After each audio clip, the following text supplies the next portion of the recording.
तो चलिए बुलेटिन की ओर रुख करेंगे। राज्यसभा चुनाव के बाद हलचल मची हुई है। कांग्रेस के अपना दुख दर्द जाहिर करने में लगी हुई है और इसी बीच में कांग्रेस के विधायक गीता बुक्कल ने जनता टीवी से खास बातचीत की है।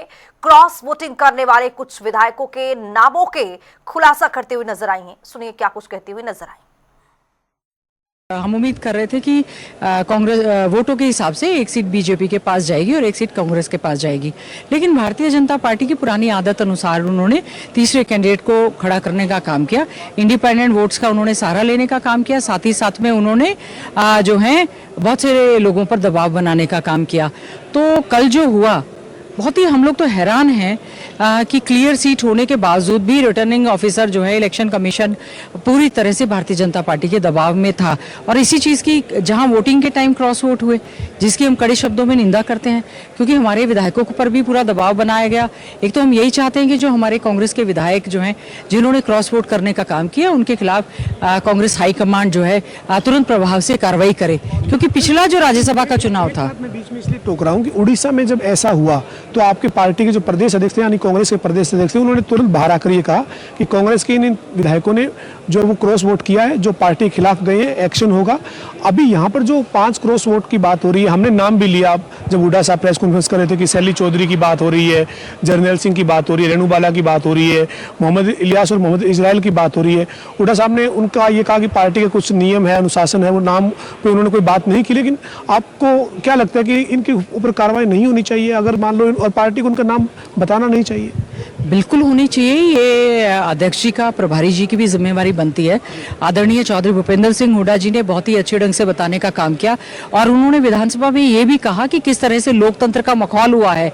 जिन लोगों ने इस तरह की हरकत की है और जिन लोगों ने करवाई है, जनता सब देख रही है, समझदार है और वो फील्ड में निकलेंगे तो पूरी तरह से वो एक्सपोज हो चुके हैं। और हम तो खुद भी रिक्वेस्ट करते हैं कांग्रेस हाईकमांड को कार्रवाई करनी चाहिए, क्योंकि जो पिछला राज्यसभा का चुनाव था, अगर उसी समय वहां पर कार्रवाई हो जाती हमें बदनामी ना झेलनी पड़ती।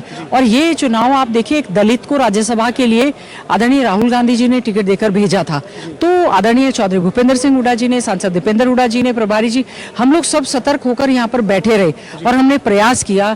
और इलेक्शन कमीशन ने क्या किया कि जो हमारे वैलिड वोट्स थे उनको इनवैलिड कर दिया, फिर वैलिड कर दिया, फिर इनवैलिड कर दिया।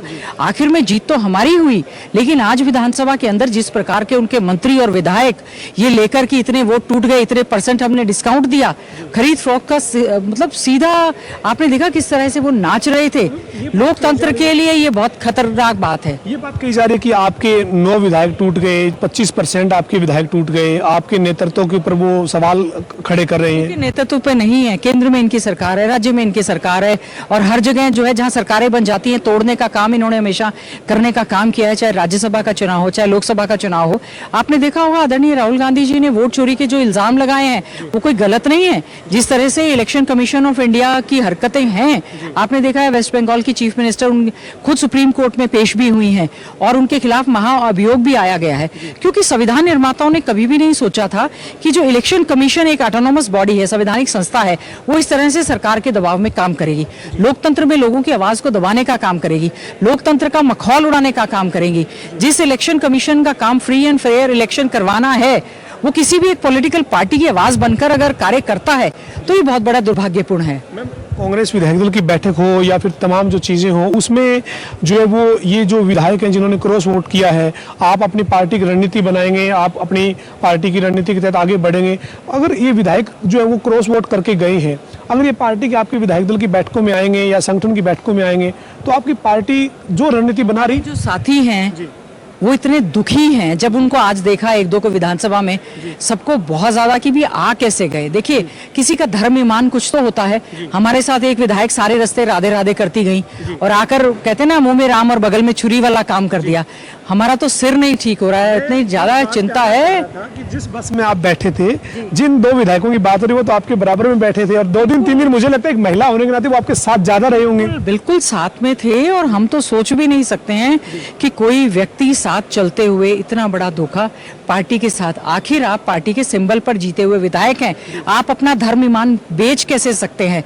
और सबसे बड़ी बात है, आप एक दलित राज्यसभा के लिए उम्मीदवार था, 2 तो दलित ही हैं, मतलब हम कास्ट पे नहीं जाना चाहते। हमें बड़ा दुख है, हम सोचते हैं कि हम सोच रहे थे कि कहीं ना कहीं हम लोग विजिलेंट हैं और इस चीज को हम संभाल लेंगे। जिस तरह से उन्होंने किया है, जनता की नजर में वो पूरी तरह से गिर चुके हैं। बहुत बहुत शुक्रिया मैम। धन्यवाद। हमारे साथ बेबाकी के साथ बातचीत की है गीता बुक्कल ने, और इसी शैली के लिए वो जानी जाती है। तमाम मुद्दों पर जब भी बात होती है खुलकर बात करते हैं और तमाम जो तथ्य हैं वो सामने रखते हैं। उन्होंने सीधे तौर पर कहा है कि जो बागी विधायक निकल कर आए हैं, यानी जो करोड़ वोट वाले विधायक हैं, उन पे एक्शन पार्टी हाईकमान को लेना, इसकी सूचना जो है वो पार्टी हाईकमान को दी गई है। लेकिन उन्होंने साफ तौर पर कहा है कि बीजेपी की सरकार ने इस चुनाव को जो है मैनिपुलेट करने के लिए तमाम जो चीजें हैं वो झोंकी है, और इसी के चलते जो है वो ये चुनाव इतना चर्चा में रहा। और आखिरकार नतीजा जो है उन्होंने कहा है कि कांग्रेस के पक्ष में जरूर आया है, लेकिन चुनाव में कई गड़बड़ी जो है वो हुई है। उनके आरोप सीधे तौर पर बीजेपी के ऊपर गीता बुक्कल ने लगाए हैं।